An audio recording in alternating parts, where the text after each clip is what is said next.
नमः शिवाय मित्रों, आप सभी का हमारे YouTube चैनल एस्ट्रोमेडी टॉक्स पर हार्दिक अभिनंदन है। हम बात कर रहे थे पिछली वीडियो में पितरों के लिए, तो मैं आपको सरल से पितरों के निमित्त कुछ उपाय बताता हूँ।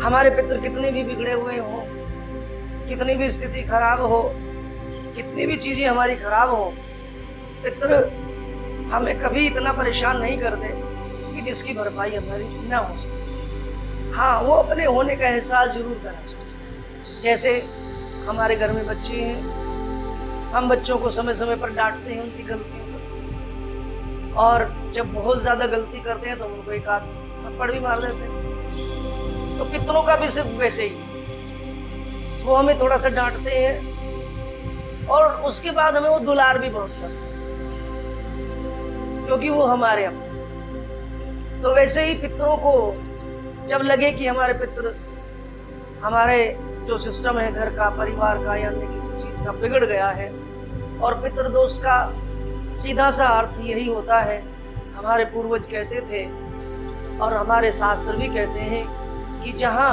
दूध और पूत की कमी लगनी शुरू हो जाए वहां पितर दोष शुरू। दूध यानी कि घर में हम क्या करें, बढ़िया से बढ़िया गाय इत्यादि अगर हम घर में ले आते हैं तो उसका दूध कम होना शुरू हो जाता है या वो दूध देना ही बंद कर देता है। ये पितृदोष का सबसे पहला जानने का, यानी कि पितृदोष का सबसे पहला कारण होता है। दूसरा, घर के अंदर लड़की ही लड़कियां पैदा हो, लड़के पैदा होना कम हो जाए या ना ही होते हो, तो वहां भी पितृदोष निश्चित रूप से मान के चलिए। तो ये प्रत्यक्ष दो चीजें हमारे सामने आती हैं कि जहां दूध और पूत की कमी लगती हो वहां निश्चित रूप से पितृदोष होता है। तो इसका निवारण क्या है, इन पितृदोष का निवारण क्या है, इसका उपाय तो यही है कि किसी विद्वान ब्राह्मण से आप इसका पूर्ण अनुष्ठान कराएं और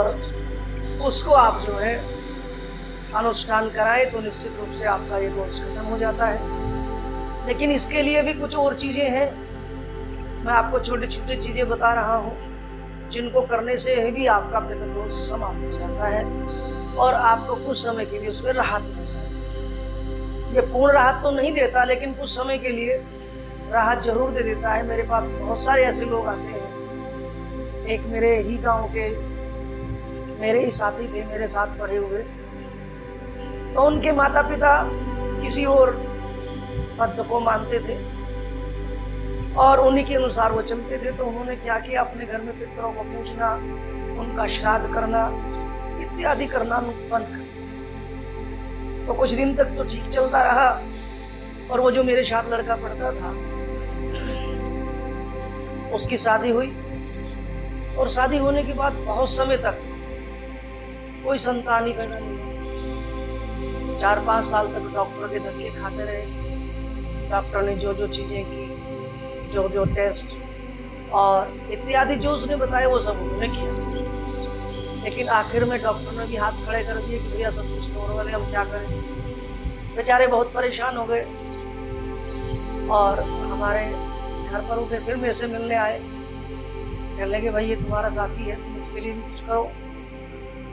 हमने कहा ताऊ जी घर में पितृदोष है, तो पहले तो मेरी बात को मानने को तैयार नहीं, लेकिन फिर अपनी समस्या बढ़ती थी। उन्होंने कहा कि ठीक है भाई, करो जो भी करना है। तो जैसे ही उनसे पितरों गए तो उसका निवारण करा गया, उनका पूजा पाठ इत्यादि आरंभ हुआ।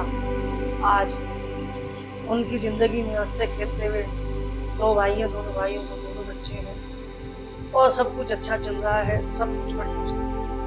तो ये प्रत्यक्ष उदाहरण। इसके अलावा भी बहुत सारे लोग आते हैं और मैं देखता हूँ कि पितृदोष सबसे ज्यादा उन्हीं लोगों को ज्यादा होता है जो अपने पूर्वजों की, जो अपने भारतीय संस्कृति की, जो सनातन परंपरा को जिन्होंने छोड़ दिया है, जैसे श्राद्ध इत्यादि करना जिन्होंने छोड़ दिया है, उनको ये समस्याएं ज्यादा की। तो इसके लिए हम क्या करें? पहला तो यही है कि विधिवत ब्राह्मणों को बुला करके उसका पूर्ण अनुष्ठान कराए, लेकिन पूर्ण अनुष्ठान में भी खर्चा भी होता ही है। तो अगर हम पूर्ण अनुष्ठान नहीं करा सकते तो उसका लघु अनुष्ठान करा लें, उससे भी कुछ निवारण हो जाता है। उससे भी नहीं होता तो मैं आपको एक और सरल सा उपाय बताता हूँ। आप इस उपाय को कर लेंगे तो निश्चित रूप से पितरों का जो दोष है या पितरों की वजह से जो आपको हानि हो रही है या उनकी वजह से जो परेशानियां चल रही हैं उसमें आपको कमी आनी शुरू हो गई और वो समस्याएं आपकी, वो परेशानियां आपकी धीरे धीरे कम होनी शुरू हो गई। सबसे पहला है, आप क्या करें, अमावस्या के दिन, अमावस्या सभी जानते हैं कि हमारे यहाँ दो पक्ष होते हैं, एक पितृपक्ष होता है और एक शुक्ल पक्ष होता है।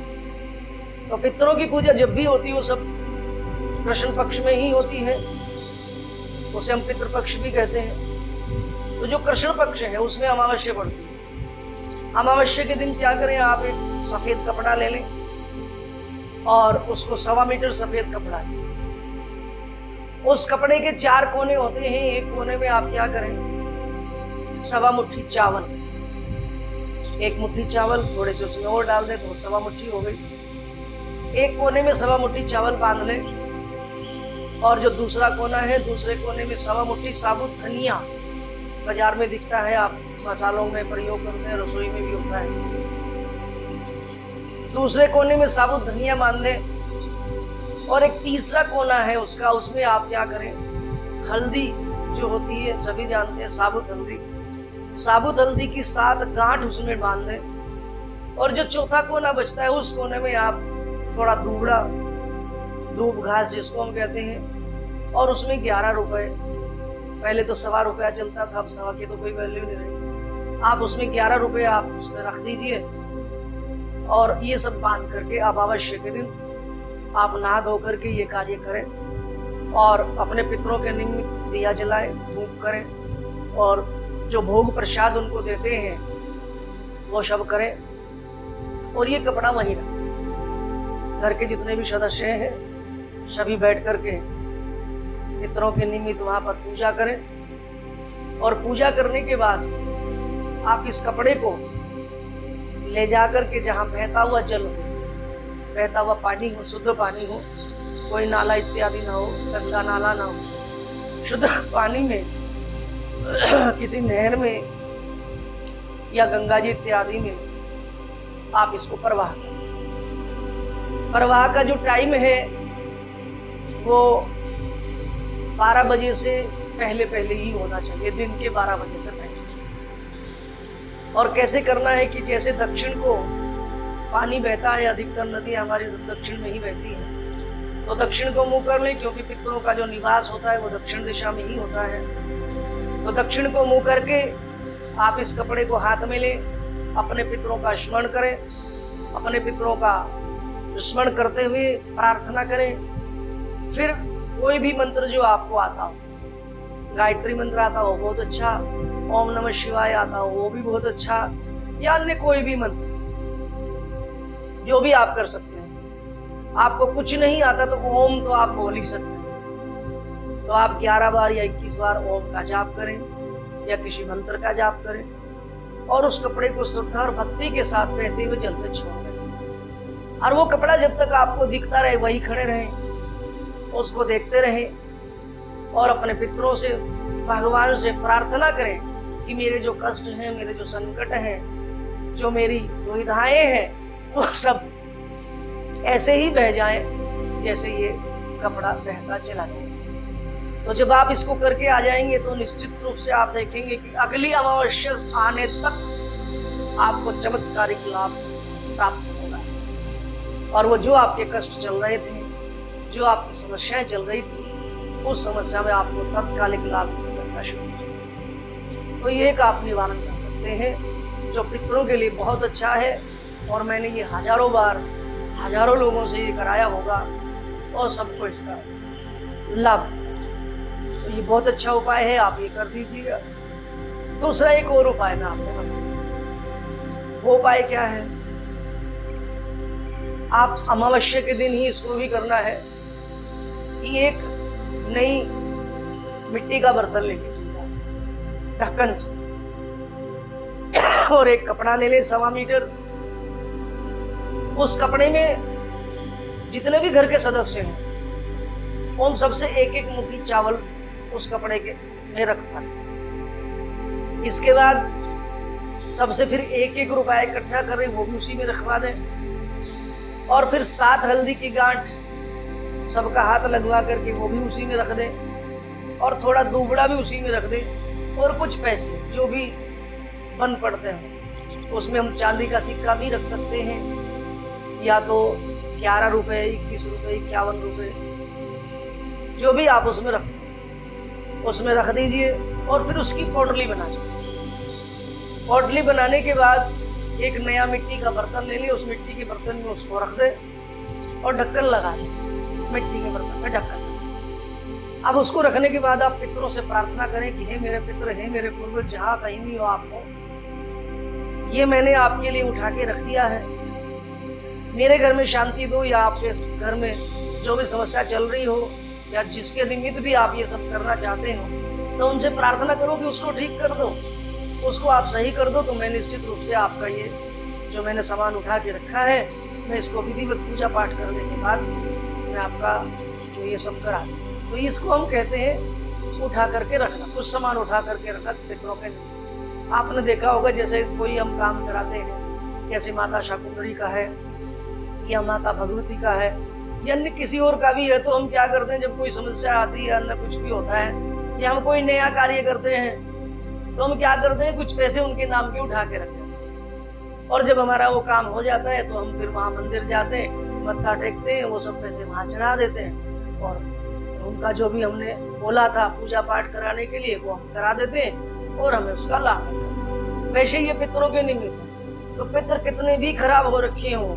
कितना भी बड़ा दोष आपके घर में लगा हुआ हो, अगर आप ये उपाय कर देते हैं तो आपको करना क्या है कि ये उपाय करने के बाद वो दोष तो आपका धीरे धीरे शांत होना शुरू हो जाएगा, समस्या आपकी धीरे धीरे खत्म होनी शुरू हो जाएगी। लेकिन जैसे ही वो आपकी समस्या खत्म हो, तैसे ही आप अपना फिर पितरों का पाठ, पितरों की पूजा अपने में जुड़ो। हाँ, पितरों की पूजा योग्य ब्राह्मण से ही कराएं, योग्य विद्वानों से ही कराएं, तभी उसका पूर्ण लाभ हमें मिल पाता है। नहीं तो तात्कालिक लाभ मिलता है और उसके बाद वो खत्म हो जाता है, तो फिर समस्या जिस बनी। तो ये उपाय भी आप कर सकते हैं, इससे भी बड़ा भारी लाभ। दूसरा एक और सरल सा उपाय मैं आपको देता हूँ। आप घर से बाहर रहते हैं, परिवार से बाहर रहते हैं, आप किसी बड़े शहर में रहते हैं, तो ये सारी सुविधा वहाँ आपको नहीं मिल पाती है। गांव के लोग आसानी से कर लेते हैं, या जो छोटे शहरों में रहते हैं वो लोग कर लेते हैं। लेकिन जो मेट्रो सिटी में रहते हैं उनके पास ये सब चीजें नहीं। तो उनके लिए हम क्या करें? उनके लिए भी बहुत सरल सा उपाय है कि आप क्या करें, अमावस्या के दिन दूध ले लें, 2 गिलास मीठे दूध कर लें, दूध के ले लें, उनको मीठा कर लें, गर्म कर लें, और दूध से बनी हुई 4 चीजें लें। 4 पेड़े ले सकते हैं आप, 4 बर्फी के पीस ले सकते हैं। ये उपलब्ध ना हो तो आप 4 केले ले सकते हैं। तो 2 गिलास मीठा दूध, या 4 केले, या 4 बर्फी के टुकड़े, या 4 मावे के पेड़े लेकर के आप उनको नजदीक के किसी मंदिर में जाएं और अपने पितरों का स्मरण करते हुए, अपने पितरों का ध्यान करते हुए, उनके निमित्त वहाँ पर जो भी ब्राह्मण हैं, वहाँ जो भी पुजारी हैं, आप उनको निवेदन करें कि मैं ही अपने पितरों के निमित्त लाया था, आप उसको ग्रहण, आप उनको वहाँ दे दें। और यथाशक्ति जो भी आप दक्षिणा देना चाहते हो ब्राह्मणों को दें। तो इससे भी जब आप करना शुरू करेंगे तो धीरे धीरे आप देखेंगे कि जो आपकी समस्या थी पितरों से संबंधित, वो धीरे धीरे कम होनी शुरू हो। तो आप ये भी कर सकते हैं, इससे भी बड़ा भारी लाभ मिलता है। मैंने ये भी बहुत सारे लोगों को करा है। लेकिन ये उपाय वैसा ही है जैसे आप घर से बाहर, आपका घर कहीं और है और आप दूर कहीं किसी बड़े शहर में रह रहे हैं, वहाँ कोई साधन नहीं है, व्यवस्थाएं नहीं है, आपका जो इस तरह का है कि आप वो सारी चीज़ें नहीं कर सकते, तो उनके लिए बड़ा कारगर सिद्ध होता है। तो जैसे ही आप ये करना शुरू करते हैं और आप देखेंगे कि 1-2 साल के अंदर, और पितरों को जैसे ही बल मिलता है, पितरों को जैसे ही पुण्य प्राप्त होता है, फिर वो आपको आशीर्वाद स्वरूप आपकी उस समस्या का समाधान कर देते हैं आपको शक्ति दे देते हैं और आप उससे उभर करके सामने आते हैं। तो ये उपाय भी आप पितरों के निमित्त कर सकते हैं और आप लाभ उठा सकते हैं अपने पितरों के प्रति, अपने पूर्वजों के प्रति। और दूसरा, जो श्राद्ध आते हैं, श्राद्ध पक्ष का हमेशा ध्यान रखें। जो भी आपके घर में श्राद्ध होते हैं, आपके दादा, आपकी दादी, आपके परदादा, परदादी इत्यादि, या जो देवता है घर के मुख्य देवता, उनका जो श्राद्ध होता है, उस श्राद्ध को आप विधिवत करें। फॉर्मेलिटी किसी में न करें। अधिकतर लोगों को मैंने देखा है बस श्राद्ध है तो फटाफट अपना निपटाया और चल दिए। तो ऐसे कोई काम आपका बनने वाला नहीं, क्योंकि मैंने कहा कि श्राद्ध श्रद्धा से भरा हुआ है। जितनी ज्यादा श्रद्धा आपकी होगी उतना ही आपको उसमें लाभ मिलेगा। कैसे मिलेगा? आपके पास जब एक रबड़ की गेंद होती है ना, आप उसको दीवार में जितनी तेजी से मारें उतनी तेजी से वो आपके पास आए। तो वैसे ही पितरों की कृपा है, पितरों की श्रद्धा है, पितरों के प्रति श्रद्धा है। तो जितनी श्रद्धा के साथ, जितनी आप भाव के साथ उनको चीजों को देंगे, सामान को उनके पितरों के निमित्त देंगे, तो उसका उतना ही ज्यादा लाभ तो आपको मिलता हुआ चला जाएगा। इसी के साथ सभी को प्रणाम और अपने पितरों के प्रति श्रद्धा बनाए रखिए। निश्चित रूप से आपको उसका लाभ मिलेगा। आप सभी से निवेदन है, हमारे चैनल को लाइक करें, सब्सक्राइब करें और शेयर करें। धन्यवाद।